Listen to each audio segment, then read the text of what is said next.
Hello guys, welcome back to Kannada blogs.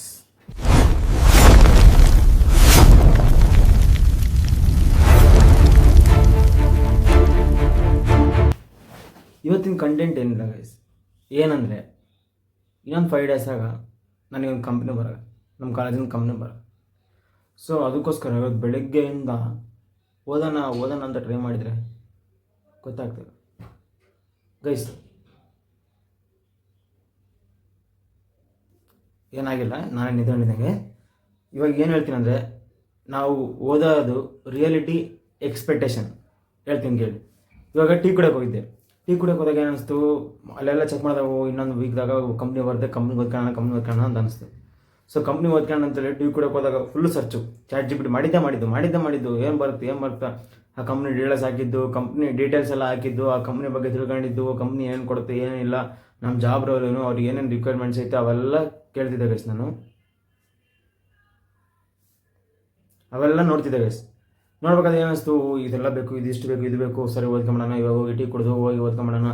So ನಾನು 6 ಹೋಗಿದ್ದೆ tea ಕುಡಿಯೋಕೆ. ಏನಿಸ್ತು, ಒಂದು ಅರ್ಧ ಗಂಟೆಗೆ ಬರೋದಟ್ಟಿಯಲ್ಲ, ಇವತ್ತಿಂದ ಓದ್ಕೊಂಬಿಡೋಣ, ನಾಳೆಯಿಂದ ಓದ್ಕೊಂಡ್ರೆ ನಾಳೆ ಆಗಲ್ಲ, ಸೊ ಇವತ್ತಿಂದ ಓದ್ಕೊಂಬಿಡೋಣ ಅಂತೇಳಿ ಬಂದ್ಬಿಟ್ಟೆ ಗೈಸ್. ಆರಾಮ್ ಫುಲ್ ಮೈಂಡ್ ಸೆಟ್ ಹಿಂಗೆ ಇಟ್ಕೊಂಡು ಬಂದ್ಬಿಟ್ಟೆ. ನಾನು ಬಂದು ನೋಡ್ತೀನಿ, ಇನ್ನೊಂದು 10 ನಿಮಿಷ ಇತ್ತು. ಸೊ ಸ್ನಾನ ಮಾಡ್ಕೊಂಡು ಮುಂದೆ ಕೆಲಸ ಮಾಡಿಬಿಡೋಣ ಅಂತ ಅನಿಸ್ತು ಗೈಸ್. ಓದೆ, ಸ್ನಾನ ಮಾಡ್ಕೊಂಡು ಬಂದೆ, ಕೂತ್ಕೊಂಡೆ, ಚಾಟ್ ಜಿ ಪಿ ಟಿ ಮಾಡಿದೆ. ಹಿಂಗೆ ಚಾಟ್ ಜಿ ಪಿ ಟಿ ಕೊಟ್ಟಿದ್ದು ಏನೇನು ಓದ್ಬೇಕು ಏನೇನಿಲ್ಲ ಅಂತ. ಸೊ ಅದ್ರ ಪ್ರಕಾರ ಓದ್ಕೊಂಡೆ. ಅದು ಓದ್ಕೊಂಡು ಕೂತ್ಕೊಂಡೆ. 1 ಕ್ವಶನ್ ಆಯಿತು, 2 ಕ್ವಶನ್ ಆಯಿತು, 3 ಕ್ವಶನ್ ಆಯಿತು, 4 ಕ್ವಶನ್ ಬಂದ ತಕ್ಷಣ ಎಕ್ಸ್ಪೆಕ್ಟೇಷನ್ ಹೆಂಗಿದ್ದು ಗೊತ್ತಾ ನಂದು. ಓದ್ಕೊಂಬಿಡ್ತೀನಿ, ಇವತ್ತು ಫುಲ್ ಕೂತ್ಕೊಂಡು ಡೈಲಿ ಒಂದು ವಾರ ಓದ್ಕೊಂಬಿಡ್ತೀನಿ. ಇವತ್ತು ಫುಲ್ ಕೂತ್ಕೊಂಡು 8 ಗಂಟೆಯಿಂದ ರಾತ್ರಿ 11 ಗಂಟೆವರೆಗೆ ಓದ್ಕೊಂಬಿಡೋಣ, ಊಟಕ್ಕೆ ಆಮೇಲೆ ಹೋಗೋಣ, ಬೇಕಾದರೆ ಊಟ ಬೇರೆ ಮಾಡೋಣ, ಇಲ್ಲ ಹಂಗೆ ಮಕ್ಕಳೋಣ ಅಂತ ಎಲ್ಲ ತಲೆಗೆ ಬಂತು ಗೈಸ್. ಮತ್ತು ಎಲ್ಲ ತಲೆಗೆ ಬಂದ ತಕ್ಷಣ ನಾನೆಲ್ಲ ಓದ್ಬಿಡ್ತೀನಿ ಅಂತ ಬಂದು ಕೂತ್ಕೊಂಡ್ರೆ 4 ಕ್ವಶನ್ ಮಾಡಿ ಕೂತಾನೆ. ಇದು ರಿಯಾಲಿಟಿ, ನಮ್ಮ ರಿಯಾಲಿಟಿ. ಪ್ಲೇಸ್ಮೆಂಟ್ ಬೇಕು, ಜಾಬ್ ಬೇಕು, ಕೆಲಸ ಬೇಕು, ಎಲ್ಲ ಬೇಕು, ಬಟ್ ಓದೋದು ಬೇಡ. ನಿಜ ಗೈಸ್. ಬಂದೀಗ ಲ್ಯಾಪ್ಟಾಪ್ ಇಲ್ಲೇ ಐತೆ 2 ಗೈಸ್. ಲ್ಯಾಪ್ಟಾಪ್ ಇಲ್ಲೇ ಹಿಡ್ಕೊಂಡು ಕೂತಾನೆ. ನಾನು ಓದ್ಬಿಡ್ತೀನಿ, ಸ್ನಾನ ಮಾಡಿ ಬಂದು ಎಲ್ಲ ರೆಡಿಯಾಗಿ ಕೂತಾನೆ ಗೈಸ್. ನಾನು ಎಲ್ಲ ಕೂತಾನೆ, ಬಟ್ ಓದೇ ಇಲ್ಲ. ಏಕಾಗಿ ಗೊತ್ತಾಗುತ್ತೆ. ನೋಡ್ತಿದ್ದೀನಿ, ಓದೆ 1 ಕ್ವಶನ್ ಓದಿ, 2 ಕ್ವಶನ್, 3ನೇ ಕ್ವಶನ್ಗೆ ನಿದ್ದೆ ಬರಂಗಾಯ್ತು ನನಗೆ. ಇದು ರಿಯಾಲಿಟಿ. ಅಕಸ್ಮಾತ್ ಅದು ಬಿಟ್ಟು ಯೂಟ್ಯೂಬ್ ವೀಡಿಯೋ ಅದನ್ನು ನೋಡ್ಕೊಂಡು ಕೂತ್ಕೊಂಡ್ರೆ ಸಂಜಯ್ ಕೇಳ್ಬೇಡ್ರಿ ಗೈಸ್. ನಾನು ಫುಲ್ಲು ರೀಲ್ಸ್ ನೋಡ್ಕೊಂಡ್ರೆ 5 ನಿಮಿಷ ಸ್ಕ್ರೋಲ್ ಮಾಡ್ತೀನಿ. ನಾನು ಬೇಕಾಗಿ 5 ನಿಮಿಷ ಸ್ಕ್ರೋಲ್ ಮಾಡ್ತೀನಿ. ರಿಯಾಲಿಟಿ ಬಂತಂದರೆ ಓದೋದ್ರಾಗ ಇಲ್ಲ ಗೈಸ್. ಆ ಕಂಪ್ನಿ 1 ವಾರ ಐತೆ ಪಾಪ. ನಾನು ಏನು ಗೂಗಲ್ ಜಮೀನಿ ಯಾವ ಕೇಳಿದ್ರು 1 ವಾರಕ್ಕೆಲ್ಲ ಸ್ಕ್ರಿಪ್ಟ್ ಕೊಡ್ತು, ಇಷ್ಟು ದಿವಸ ಇಷ್ಟಿಷ್ಟು ಓದು, ಇಷ್ಟು ಗಂಟೆ ಓದು, ಇದೆಲ್ಲ ಓದೋಂಗೆ ಕೊಡ್ತು. ನಾನು ಓದ್ಬಿಡ್ತೀನಿ, ಎಲ್ಲ ಓದ್ಬಿಡ್ತೀನಿ ಅಂದ್ಕೊಂಡ್ರೆ 20 ನಿಮಿಷ ಓದಿ ಸುಮ್ಮನೆ ಆಗಿನ ಗೈಸ್. ನಾನು ಆಗಬಾರ್ದು, ನಾನು ಗೊತ್ತು, ಬಟ್ 20 ನಿಮಿಷ ಓದಿ ಸುಮ್ಮನೆ ಆಗಿನಿ.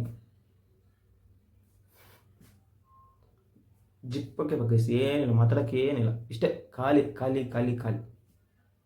ಬೆಳಗ್ಗೆಯಿಂದ ಕಾಲಿರ್ತೀನಿ, ಎಲ್ಲ ಇರ್ತೀನಿ, ಓದ್ಬೇಕು ಅನ್ಸಿರ್ತೆ. ಓದೋಕೆ ಕೂತ್ಕೊಂಡ ತಕ್ಷಣ ಒಂದು ಅರ್ಧ ಗಂಟೆಗೆ ಎಲ್ಲ ಹೋಗ್ಬಿಡ್ತೀನಿ, ಇಂಟ್ರೆಸ್ಟ್ ಹೋಗ್ಬಿಡುತ್ತೆ ಗೈಸ್. ನಿಮಗೆ ಹಂಗಾಗತ್ತಾ? ನಿಮಗೆ ಹಂಗತ್ತಂದರೆ ಕಮೆಂಟ್ ಮಾಡಿ. ಪ್ಲೇಸ್ಮೆಂಟ್ ಮಾಡ್ಬೇಕಂತ ಐತೆ, ಜಾಬ್ ಮಾಡ್ಬೇಕಂತ ಐತೆ, ಎಲ್ಲ ಐತೆ, ಯೂಟ್ಯೂಬ್ ಮಾಡ್ಬೇಕಂತ ಐತೆ, ಎಲ್ಲ ಐತೆ, ಬಟ್ ಯಾವ ಆಗ್ತಿಲ್ಲ. ಎಕ್ಸ್ಪೆಕ್ಟೇಷನ್ನು ಎಕ್ಸಾಮ್ ಟೈಮಾಗ 1 ವಾರದಿಂದ ಒಂದು ಸ್ಟಡಿ ಅವರ್ಸ್ ಕೊಡ್ತಾರೆ. ಸೊ ಸ್ಟಡಿ ಅವರ್ಸ್ನ ಫಸ್ಟು 10 ಡೇಸ್ ಕೊಟ್ಟರೆ ಫಸ್ಟು 5 ಸಬ್ಜೆಕ್ಟ್ಸ್ ಇರ್ತಾವೆ. ಫಸ್ಟ್ 2 ಡೇಸ್ ಒಂದು ಸಬ್ಜೆಕ್ಟ್, ನೆಕ್ಸ್ಟ್ 2 ಡೇಸ್ ಒಂದು ಸಬ್ಜೆಕ್ಟ್. ಎಕ್ಸ್ಪೆಕ್ಟೇಷನ್ ಹಂಗಿರುತ್ತೆ. ರಿಯಾಲಿಟಿ ಅದರ 1 ದಿವಸ ಮುಂಚೆ ಓದ್ತೀವಿ ಎಕ್ಸಾಮ್. ಹೆಂಗೆ ಅನ್ಕೊಂತೀವಿ, ಸೊ ಎಕ್ಸಾಮ್ ಇವತ್ತೈತೆ, 2 ದಿವಸ ಮುಂಚೆ ಓದ್ಕೊಂಡು ಕುಂದಿರ್ತೀವಿ. ಅವತ್ತು ಎಕ್ಸಾಮ್ ಬರೆದ್ಬಿಡ್ತೀವಿ, ಮಾಡ್ಬಿಡ್ತೀವಿ. ಆ ಎಕ್ಸಾಮ್ ಆದ್ಮೇಲೆ ಇನ್ನೂ 2 ದಿವಸ ಗ್ಯಾಪ್ ಇರುತ್ತೆ ಆ ಎಕ್ಸಾಮಿಗೆ. ಸೊ ಎಕ್ಸಾಮ್ ಬರ್ದ ದಿವಸ ಮಲ್ಕೊಳ್ಳೋದು ಸುಮ್ಮನೆ, ಫುಲ್ ಫ್ರೀ. ಎಕ್ಸಾಮ್ ಬರ್ದು ಬಂದಿನಲ್ಲ, ಆಮೇಲೆ ನೋಡ್ಕೊಳ್ಳೋಣ ಅಂತ. ಎಕ್ಸಾಮ್ ಬರ್ದು ಇನ್ನೂ 2 ಡೇಸ್ಗೆ ಅವಾಗ ಮತ್ತೆ 2 ಡೇಸ್ ಓದೋಣ ಅಂತ. ಆ 10 ಡೇಸ್ ಫುಲ್ ಮಜಾ ಮಾಡಿದ್ವಿ ಗೈಸ್. 10 ಡೇಸ್ ಓದೋದಿಲ್ಲ ಯಾರು, ಎಲ್ಲ ಸ್ಟೂಡೆಂಟ್ಸ್ ಅಷ್ಟೇ ಅನ್ಕೊಂಡಿದ್ದು. ನಾನು ಮತ್ತು ಯಾರು ಇದ್ದು ನಾನು ಓದ್ತೀನಿ ಅಂತ ಅಂದ್ಬಿಟ್ರಿ. ನೀವು ಓದ್ತಿದ್ರೆ ಓದಿ. ನಾನು ನೋಡಿರೋ ಪ್ರಕಾರ ಜಗ್ಗಿ ಜನ ಏನು ಮಾಡೋಕ್ಕಾಗಲ್ಲ ಗೈಸ್. ಆ ಎಕ್ಸಾಮ್ ಟೈಮ್ದು ಆಯ್ತಂದ್ರೆ ಈ ಪ್ಲೇಸ್ಮೆಂಟ್ ಟೈಮ್ದು ಅವ್ರ ಕಂಪ್ನಿ ಬರ್ತಂತ 1 ವಾರ ಮುಂಚೆ ಇರ್ತಾರೆ, 1 ದಿವಸ ಮುಂಚೆ ಓದೋದು. ಹಿಂಗೆ ಹೋದ್ರೆ ಬರಲ್ಲ ಅಂತ ಗೊತ್ತು, ಆದರೂ ಯಾವ್ದು ಹಂಗೆ ಆಗುತ್ತೋ ಗೊತ್ತಿಲ್ಲ. ಹುಡುಗರು ಒಂದಲ್ಲ, ಹುಡುಗರು ಆಗುತ್ತೆ ಗೈಸ್, ಎಲ್ಲರಿಗೂ ಆಗುತ್ತೆ. ನನಗಂತೂ ಜಾಸ್ತಿ ಆಗ್ತೈತೆ ಇವಾಗ ಫುಲ್ಲು. ಏನು ಮಾಡಿದ್ರು ಗೊತ್ತಾಗ್ತಿಲ್ಲ. ಪ್ಲೇಸ್ಮೆಂಟ್ ಹತ್ರ ಆಗಬೇಕು ಗೈಸ್, ಪ್ಲೇಸ್ಮೆಂಟ್ ಆಗಬೇಕು, ಪ್ಲೇಸ್ಮೆಂಟ್ ಆಗಿ ಓದಬೇಕು. ಓದೋಕೆ ಕೂತ್ಕೊಂಡ್ರೆ ಮುಗೀತು, ಏನೂ ಬರ್ತಿಲ್ಲಲ್ಲ. ಅದೆಲ್ಲ ಗೊತ್ತು ಟಾಪಿಕ್ ಏನಂತ, ಅದು ರಿವಿಷನ್ ಮಾಡ್ಬೇಕಲ್ಲ. ಆ ರಿವಿಷನ್ ಮಾಡೋಕೆ ಮಾಡಿದ್ರಾಯ್ತು. ಏನು ಮಾಡಿದಾಯ್ತು, ಏನು ಮಾಡೋಂಗಿಲ್ಲ, ಓದ್ಬೇಕು ಫಸ್ಟು. ಅದು ತಲೆಗೆ ಬರ್ತಿಲ್ಲ ನಮಗೆ. 5 ನಿಮಿಷ, ಅರ್ಧ ಗಂಟೆ ವಯಸ್ಸು, ಅರ್ಧ ಗಂಟೆ ಹೆಚ್ಚು ಕೂತ್ಕೊಂಡ್ರೆ ಅರ್ಧ ಗಂಟೆ ನಾನು ಕೂತ್ಕೊಂಡ್ರೆ ಅವ್ರು ಮನೆಗೆ ಫೋನ್ ಮಾಡಿ ಬೈತಾರೆ ಗೈಸ್. ಭಯಲ್ಲ, ಅವ್ರು ಹೇಳ್ತಾರೆ ಪ್ಲೇಸ್ಮೆಂಟ್ ತಗೊಳ್ಳಿ, ಮನೆಗೂ ಪ್ಲೇಸ್ಮೆಂಟ್ ಮಾಡ್ಕೊಂತ. ನಮ್ಮ ಮನೆಗೆಲ್ಲ ಎಲ್ಲರೂ ಹಂಗೆ ಅಂದ್ರೆ ಗೈಸ್. ಏನು ಮಾಡೋಕ್ಕಾಗ್ತಿಲ್ಲ. ಏನು ಮಾಡೋದು ನೀವೇ ಹೇಳ್ರಿ. ನಿಮಗೆ ಹಂಗೆ ಆಗ್ತಿದ್ರೆ ಒಂದು ಗ್ರೂಪ್ ಮಾಡೋಣ, ಆ ಗ್ರೂಪಾಗೆಲ್ಲ ಡಿಸ್ಕಸ್ ಮಾಡೋಣ ಯಾರ್ಯಾರಿಗೆ ಏನೇನು ಪ್ರಾಬ್ಲಮ್ ಐತೆ ಅಂತ. ಬೇಕಾದರೆ ಎಲ್ಲರಿಗೂ ಪ್ರಾಬ್ಲಮ್ ಇದ್ದರೆ ಒಂದು ಟೀಚರ್ ಆಗಿಬಿಡೋಣ ಗ್ರೂಪಾಗಿ, ಅವ್ರು ಸೊಲ್ಯೂಷನ್ ಕೊಡ್ತಾರೆ. ನಿಜ ಗೈಸ್, ಇಷ್ಟೇ ಜೀವನ ಇಷ್ಟೇ ಗೈಸ್, ಏನಿಲ್ಲ. ಅದು 4 ವೀಡಿಯೋ ನೋಡಿದೆ ಗೈಸ್ ಯೂಟ್ಯೂಬಾಗ. 4 ವೀಡಿಯೋ ಬರ್ಕೊಂಡು ಕೂತ್ಕೊಂಡೀನಿ, ಬರ್ದೀನಿ, ಎಲ್ಲ ಮಾಡೀನಿ. ನೆಕ್ಸ್ಟು ಮುಂದೆ ಏನು ಕ್ವಶನ್ ಹೋಗ್ಬೇಕಂದ್ರೆ ಏನಿಲ್ಲ, ಇಂಟ್ರೆಸ್ಟ್ ಬರ್ತಿಲ್ಲ. ಐತೆ ಕ್ವಶನ್ಗಳು ಜಗ್ಗದ, ಒಂದು ರಾತ್ರಿ ಎಲ್ಲ ಕೂತ್ಕೊಂಡು ಓದಿದ್ರು ಇನ್ನೂ 1 ವಾರ ಆಗುತ್ತೆ.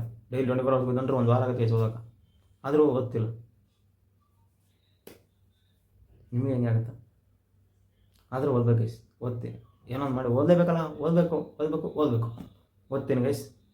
ಸೊ ಇಷ್ಟೇ ಇವತ್ತಿನ ವೀಡಿಯೋ.